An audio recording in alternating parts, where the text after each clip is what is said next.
Okay, I'm here with Zooey, and I have a Varram pet robot. And if you're interested in one of these things, it's Varram.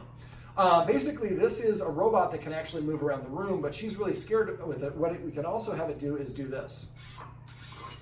I can have it distribute a treat.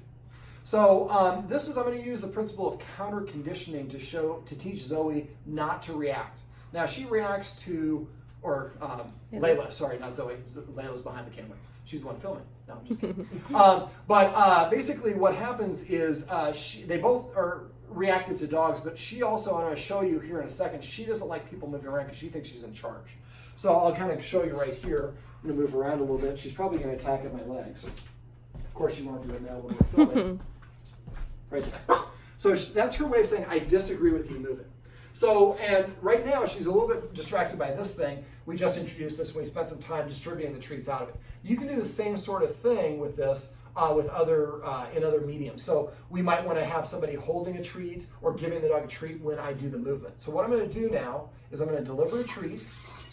When she comes and gets it, I'm going to jump up. And she's not even really looking at me, she's looking at this thing. So what we're doing at first, and this is called counter conditioning, is I'm having something positive happen, then I'm moving. Well, that time it didn't come out. There we go. So then I can move around, and she's more interested in the positive reinforcer that we're delivering. So for counter conditioning, this is actually, I kind of cheat with this stage, which is we're preceding the movement with something good happening. What we really want to do is do it like this. So I move, then the treat comes. So for counter conditioning, we are countering the conditioning the dog already has. So the dog is normally, when somebody moves around the apartment, she goes after their feet and bites and attacks them. Well, what we can do for this is, if it works, there we go. So as soon as she gets it, or once, let me rephrase that. This is the first time I'm doing this version with this robot, so I'm a little bit off. So what we want to do is I want to move and try to deliver a treat after it. Did we already run out of treats? There we go.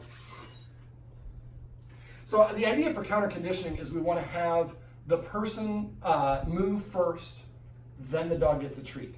Now we can do a different version of this without having to have this pet robot. And I do this a lot, and this is probably what I should have done, but this is a new toy for me, so I'm going to show it. So basically what you would do is you want to find a friend, and you have friends and people live in the complex who have dogs.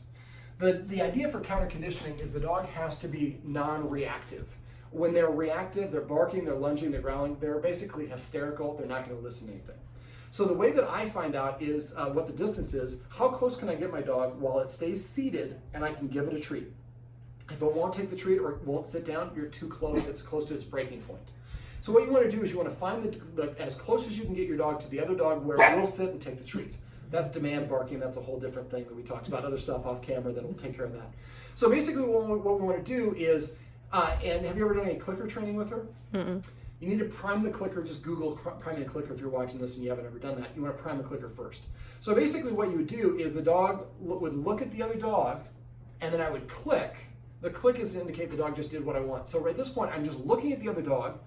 A click happens, which means that's what I wanted. And then suddenly the human gives me a treat or I drop a treat. So what the dogs start to associate, when I see humans or dogs or whatever the dog is reactive to, I look at it once and then a treat falls from the sky. So you keep on doing this until you can get 5 times in a row where the dog looks at the other dog and then, and after it looks, you give it a treat. And it seems pretty calm and relaxed. You see how she's jumping around a little bit? I'll show you right here.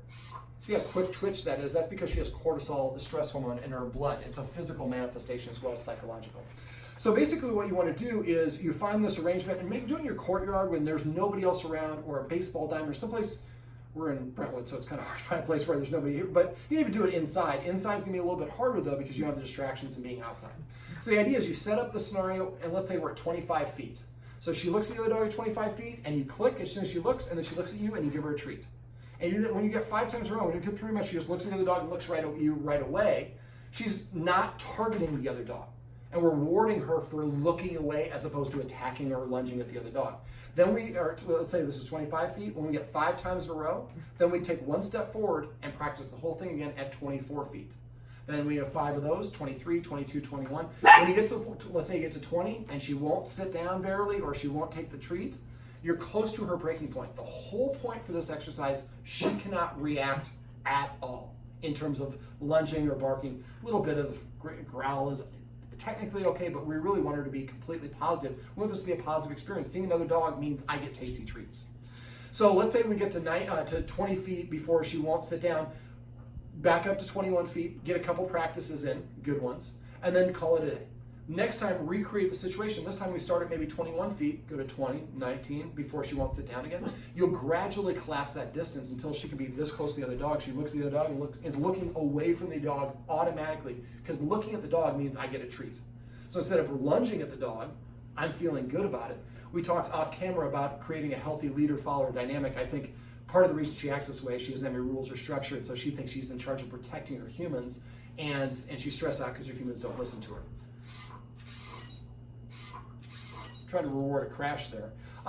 So the idea for this is you need to recreate it, and the dogs that you react or that you practice with are going to be an influence.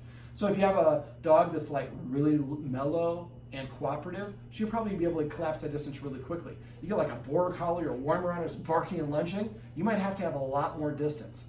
So the idea is find a couple dogs that you know are going to be pretty on the medium, low energy side first. Practice this until you get them close together. Then you want to start looking for a little bit more challenging dogs. Now, you're going to be difficult to find places to do this, but you want to find multiple places. Otherwise, if you find a certain park, she's great at that park, but you go anywhere else, she doesn't have any practice doing it.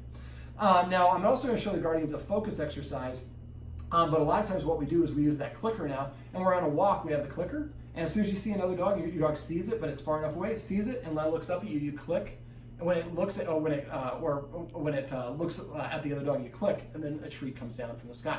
After a while, the dog's like, I'm looking for dogs, because every time I see a dog, I get a treat.